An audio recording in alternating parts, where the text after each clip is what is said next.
Saya itu seneng sama Nikita Mirzani. Kenapa? Karena dia, saya itu jadi melek. Mau promosi, mau marketing, boleh-boleh aja, tapi jangan membohongi masyarakat ya.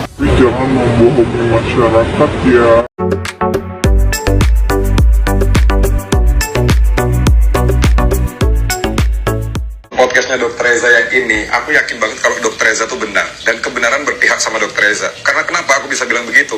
Poin yang pertama, setiap orang berbicara itu kan bisa dilihat ekspresi dan mimik wajahnya. Dia bohong atau tidak, dia mengadakan. Udahlah, sak cangkemmu. Dari awal kasusnya Nikita Mirzani di perskinkeran ini, kau memang udah berpihak kepada mereka kan? Kau kan memang kubunya abu-abu, kubunya sirkus ndek geng. Nggak usah kau seolah-olah membikin opini awalnya kau itu ada di kubunya Nikita Mirzani, terus setelah nonton podcastnya Densut, terus kau langsung beralih ke kubunya abu-abu. Dari zaman dulunya kau di kubunya abu-abu sirkus ndek geng ya. Terus kau bilang lagi, orang kalau udah benar itu tidak perlu marah-marah, gak usah sampai nunjukkan urat. Jancok. Kau perhatikan gak waktu si abu-abu menjawab pertanyaannya pengacara dari Nikita Mirzani? Ada dia yang selalu menjawab satu pun marah-marah pakai emosi ya. Itu jangan pura-pura gak dilihat ya.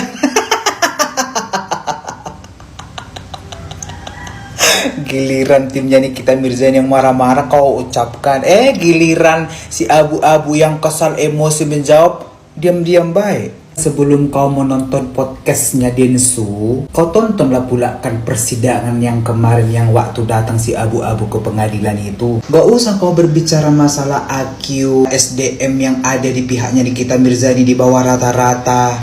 Gak jauh beda kau sama si sambal belacan. Orang pintar itu tidak perlu merendahkan orang lain berkelihatan pintar.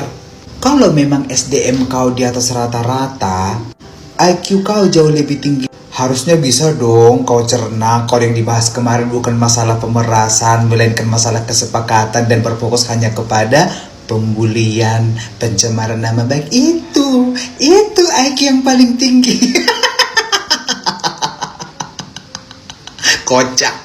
Kemarin aja waktu si Lole mukanya beruntusan, mukanya itu breakout, kau bilang dia pakai skincare siapa? Skincare mamanya ya, katanya jangan pakai skincare overclaim, skincare yang bahan berbahaya. Tahu-tahu muka anaknya seperti itu. Loli itu habis treatment, habis itu bersih lagi, cantik lagi, diamnya muncung, kau nggak ada ngomong. Apa sih watak-watak sirkus indegeng kayak gini semua? Kenapa?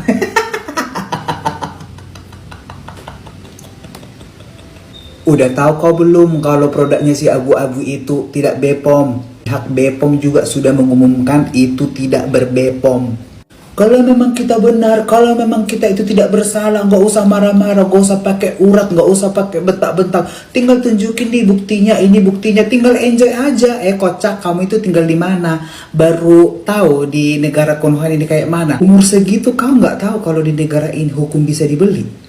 Umur segitu kau nggak tahu kalau semua itu bisa dimainkan dengan uang. Faktanya kenapa si abu-abu sampai mengeluarkan uang sekian miliar hanya untuk membungkam namanya kebenaran? Udahlah, beropini aja, kita berpihak ke NM boleh, berpihak ke sirkus boleh. Tapi nggak usah lah pala kali kalian kayak gitu, bawa-bawa IQ, bawa-bawa SDM. Apalagi sampai mengklaim kalau gengnya sirkus itu IQ serta SDM-nya itu di atas rata-rata. Sementara setiap informasi yang kalian sampaikan aja timplang. Nggak langsung hebat kau kok, nggak langsung pintar kali kau kok kalau kau sampai merendahkan IQ-nya orang. Dan nggak akan langsung percaya orang ketika kau mengatakan IQ dan SDM-mu di atas rata-rata. Sementara kau aja tidak seperti itu kenyataannya. Ingat, kurang-kurangi halu, jangan tiru piring ya. Halu mulu kurang-kurangi lemnya.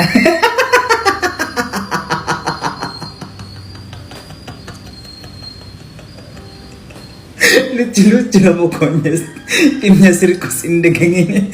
Lucu karena keotoannya. Saya itu seneng sama Nikita Mirzani. Kenapa? Karena Nikita Mirzani, saya itu jadi melek. Oh, skincare tuh kayak begini. Oh, skincare-nya si A itu nggak bagus. Oh, skincare-nya si B itu ada kandungan merkuri. Oh, akhirnya saya jadi melek terkait skincare gitu. gitu ya. Saya sendiri nggak pakai skincare ya, nggak pakai skincare, tapi ya sisi positifnya Nikita Mirzani itu kita jadi tahu lah, jadi melek terkait skincare begitu. Itu sih saya kalau hakim tidur laporkan aja Kak, itu nggak jelas, itu oknum hakimnya itu nggak jelas kalau tidur ya, menodai tempat orang untuk mencari kepastian dan keadilan hukum gitu ya. Sudah saya sampaikan bahwa pada umumnya pada saat kita mendokumentasikan itu harus meminta izin begitu ya. Kalau tidak tentu jaksa tersebut atau seseorang tersebut, barang siapa atau setiap orang tersebut bisa dilaporkan ya, bisa dilaporkan.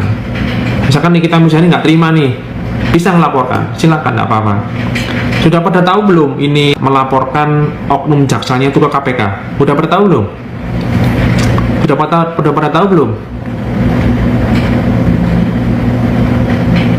Jadi kenal Suster Hong? Nggak kenal Kak sama Suster Hong? Nggak kenal. Suster Hong siapa? Cengar-cengir ngece. Nggak boleh Kak ya, itu kalau sidang itu nggak boleh Kak. Itu contempt of court tuh, menghina persidangan itu nggak boleh ya. Kalau yang dibilang dugong itu siapa toh? Yang dibilang dugong? Dugong? Iya. Ini ada yang bilang ini dugong, itu siapa dugong itu? Ya mungkin yang badannya besar itu Mas. Siapa? Kan jaksa fungsional yang selatan atau apa kan ada. Oh, ada yang jaksa yang badannya besar. Soalnya aku yang tahu kan cuman si Putih sama si Bani aja, sama satu cewek itu yang enggak badannya besar. jilbaban itu.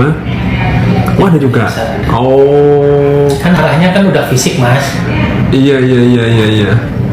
Tapi kalau mau jujur Mas, yang nanganin perkara itu kan mirip-mirip. Saya sudah ngalamin itu udah bagus Mas. Mbak Putri terlepas dari apapun gimana kan gak ada yang itu udah bagus Mas. Soalnya jaksa tuh pada menghindar Mas. Menghindar kenapa? Polisi aja menghindar kok. Yang aku cerita itu Sister Hong mukanya nyebelin. Aslinya baik orangnya aslinya baik banget orangnya. Itu adik kelas saya kuliah itu. Saya sekarang udah tahu siapa itu dugong, itu siapa yang disebut dugong itu. Itu jaksa fungsional di Sister Hong baik kalau sama kalau sama bapak. Ya itu saya nggak ngerti.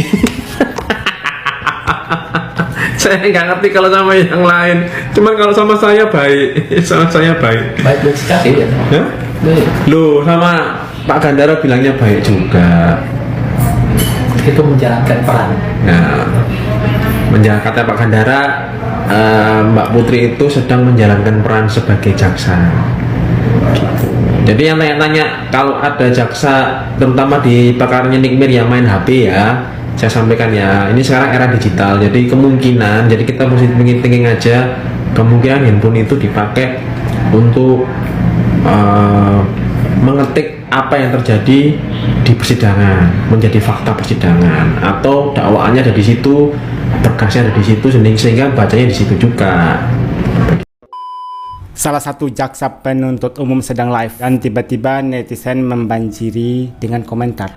Mereka menanyakan soal keempat jaksa penuntut umum, terutama Ibu Indah Putri Manurung. Katanya Ibu Indah ini hanya menjalankan tugasnya sebagai JPU. Jaksa penuntut umum main handphone, mungkin lagi ngetik tentang apa yang terjadi di persidangan. Begitu ya, jadi main handphone itu karena lagi menuliskan catatan tentang apa yang terjadi di ruang persidangan. Tapi bagaimana dengan Ibu Indah Putri Manurung yang tiba-tiba berlagak sebagai content creator dan merekam terdakwa? Itu juga menjadi salah satu job desk dari jaksa penuntut umum gitu. Lalu bagaimana dengan Bapak Hakim yang tertidur pada saat persidangan berlangsung?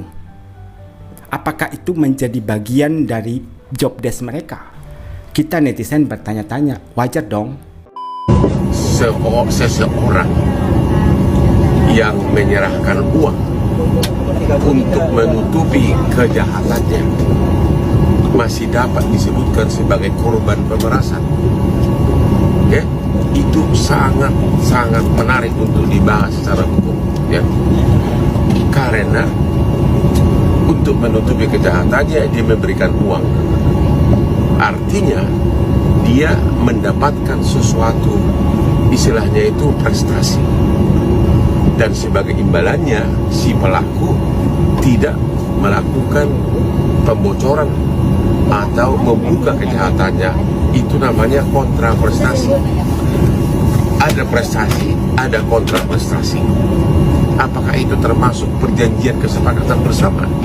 Sama-sama puas, sama-sama happy, sama-sama tidak ada yang dirugikan.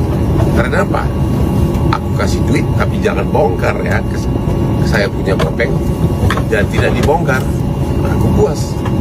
Boleh nggak aku tetap melapor polisi? Nah, itu menarik untuk dibahas.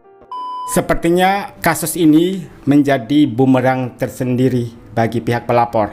Kembali Bapak Hotman Paris memberikan statement yang membuat penggemar Nikita Mirzani mulai bernafas lega. Menyerahkan uang kepada seseorang untuk menutupi kejahatannya. Sama-sama enak, sama-sama puas. Lalu kenapa Dr. Reza Gladys melaporkan Nikita Mirzani ke pihak kepolisian dengan 3 pasal tersebut? Dan sepertinya Bapak Hotman Paris ini kembali mempelajari kasus antara Nikita Mirzani dan juga DRG. Makanya statementnya berbeda dengan yang sebelumnya. Dan statement ini sangat menguatkan posisi dari Nikita Mirzani. Guys, cuma mau nanya aja, emang yang ini udah punya pabrik sendiri kah? Buat produk yang ini aku lihat informasinya masih maklum tuh, pabriknya deket tempat gue lagi. Mau promosi, mau marketing, boleh-boleh aja, tapi jangan membohongi masyarakat ya. Sama aja ternyata briefingannya nggak cocok. Kalian pasti tahu sosok APT Rose yang kemarin membela Dr. Reza Gladys. Bahkan pada saat kunjungan mereka ke DPR, APT Rose duduk berdekatan dengan Dr. Reza Gladys. Tapi di sini ada sebuah fiti ketika APT Rose menyoroti salah satu iklan dari PT Glavitsa. Jadi seolah-olah mereka punya pabrik. Padahal kata beliau, produk-produk yang dihasilkan itu masih maklon, artinya bekerja sama dengan vendor. Bahkan APT Rose memperlihatkan salah satu produk milik Dr. Reza Gladys yang ternyata masih di vendor. Bahkan vendornya dekat tempat tinggalnya APT Rose. Mau promosi boleh-boleh saja, tapi jangan membohongi masyarakat. Kemudian ada statementnya terakhir, sama saja ternyata. APT Rose kalau netral pasti tahu yang lebih merugikan itu yang mana. Produk dijual yang jelas merugikan masyarakat. Kalau owner skincare, suap artis jelas menyelamatkan produk dan dompet owner sendiri. Lah bukannya si APT Rose geng DRG, kok dia ngomongin produk si Reza? Berarti beliau ini netral, tidak memihak kepada siapapun. Dan kemarin beliau berbicara di gedung DPR sebagai seorang apoteker. Lah kok pindah haluan? Kemudian dijawab sama adminnya, nggak pindah haluan, cuma mungkin sekarang nggak kesana kemari. Yang Dokti Fajar dikomentarin yang soal kemarin dirilis BPOM.